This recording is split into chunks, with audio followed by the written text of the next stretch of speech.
नमस्ते।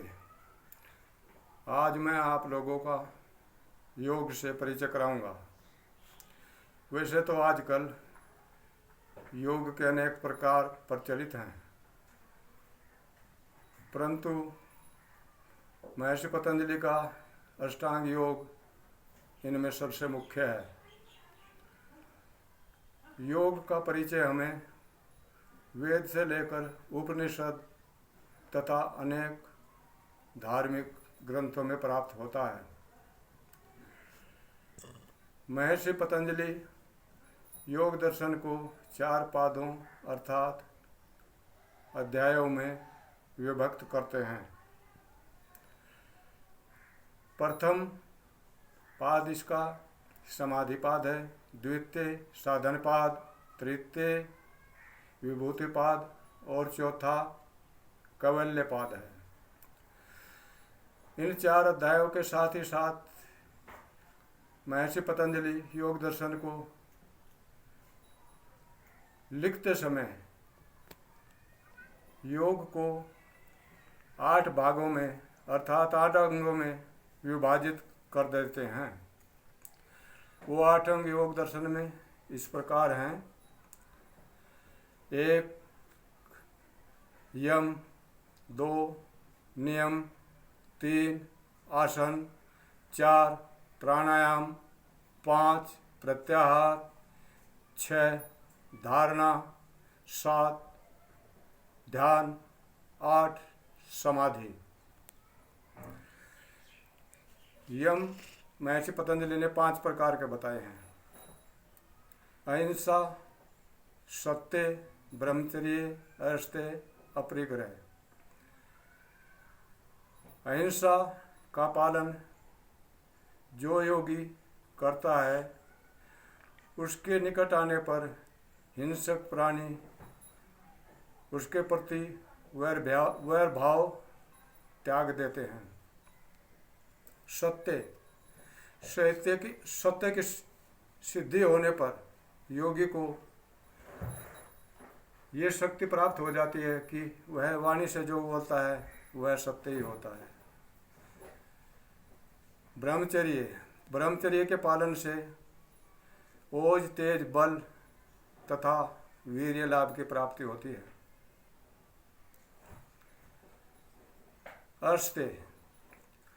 अस्तेय अर्थात चोरी ना करना। जब मन वचन कर्म से योगी अस्तेय का पालन करता है तो उसको अनेक प्रकार के रत्नों, धन आदि की प्राप्ति स्वतः ही होने लगती है।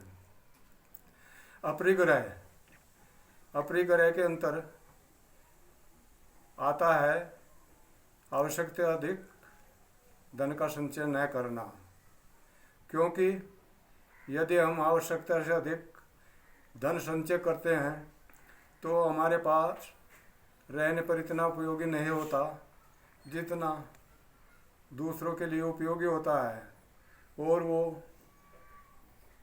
धन जो है उन लोगों को उपलब्ध नहीं हो पाता जिनको उसकी आवश्यकता है। 5 ही महर्षि पतंजलि ने नियम बताए हैं: शौच, संतोष, तप, स्वाध्याय, ईश्वर पर निधान। शौच कहते हैं पवित्र रहने को। पवित्रता 2 प्रकार की होती है, आंतरिक और बाह्य। आंतरिक पवित्रता के लिए संध्या का करना, धार्मिक विचारधारा, योग का अभ्यास, मन को भक्ति में लगाना, इनसे जो है हमारी आंतरिक शुद्धि होती है। बाह्य शुद्धि के लिए जल उपयुक्त है।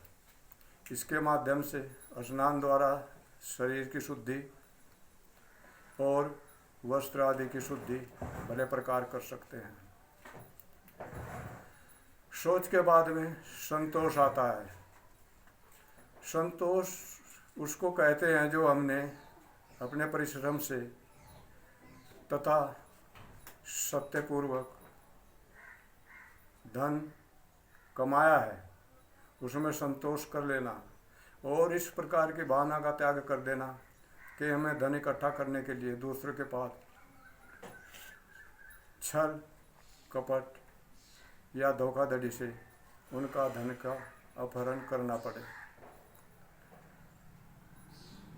संतोष के बाद में आता है तप। तप अंगारे जलाकर उन पर सेकना नहीं है। तप का आशय महर्षि पतंजलि बतलाते हैं कि जो मनुष्य के जीवन में द्वंद्व हैं अर्थात गर्मी सर्दी दुख सुख हानि लाभ मान अपमान आदि इनको सहन कर लेना यही तप है। योग के अभ्यास को इनका अभ्यास अवश्य ही करना चाहिए। अब ये जो यम और नियम महर्षि पतंजलि ने बताए हैं इस बात का ध्यान रखें कि यम और नियम का पालन करने के बिना कोई योगी बन जाए ये संभव सा लगता है। यम नियम के बाद में तीसरा अंग योग का महर्षि पतंजलि आसन को बताते हैं। उन्होंने कोई आसन का विशेष प्रकार तो नहीं बताया परंतु इतना कहा है कि जिसमें अधिक समय तक सुखपूर्वक बिना हिले डुले अस्थायी रूप से स्थिर रूप से बैठा जा सके वही आसन है। इसका अभ्यास योगी को अवश्य ही करना चाहिए। इससे कई एक लाभ हैं। चौथा अंग जो है वो प्राणायाम है। हमारे शास्त्र ऋषि मुनि विद्वान सभी बताते हैं कि प्राणायाम के अभ्यास से योगी जो है शरीर को स्वस्थ अर्थात रोगों से रहित रख सकता है और प्राणायाम का अभ्यास करने से मन की एकाग्रता बढ़ती है जो योगी के लिए विशेष लाभदायक है। अब इसके बाद में आता है प्रत्याहार। प्रत्याहार कहते हैं इंद्रियों को नियंत्रित करना। हमारी इंद्रियां जो अपने विषयों के तरफ दौड़ती हैं वो चाहे अच्छा है या बुरा है उन्हें बुरे विषयों से हटाकर अच्छे विषयों की तरफ प्रेरित करना लगाना उन पर वशीकार करना ये प्रत्याहार है। इसके बाद में महर्षि पतंजलि बताते हैं धारणा। धारणा शरीर के किसी अंग विशेष में करने के लिए महर्षि पतंजलि का आदेश है। वो कहते हैं कि शरीर के अंदर ही धारणा निश्चित करनी चाहिए। इनमें नाभि हृदय कंठ मस्तिष्क ब्रह्मरंध्र आदि को अपनी रुचि के अनुसार चुना जा सकता है और योगी को इंद्रियों को रोककर अपने मन को जो हमने धारणा स्थान निश्चित किया उसी पर केंद्रित करना चाहिए। अब इसके पश्चात ध्यान आता है। ध्यान उसको कहते हैं कि ध्यान में हम जिस विषय को चुनते हैं वो लगातार उसी विषय पर लगा रहे उसी के चिंतन में लगा रहे उस विषय को छोड़कर दूसरे विषय को ग्रहण ना करें। धारणा के बाद ध्यान आया और ध्यान के बाद समाधि आती है। समाधि ध्यान की एक उच्च अवस्था है। जब ध्यान परिपक्व हो जाता है तो समाधि में बदल जाता है। समाधि दो प्रकार की होती है, संप्रज्ञात और दूसरी असंप्रज्ञात। संप्रज्ञात समाधि से हमें मुक्ति प्राप्त नहीं होती। उसके लिए पूर्ण वैराग्य और अभ्यास के द्वारा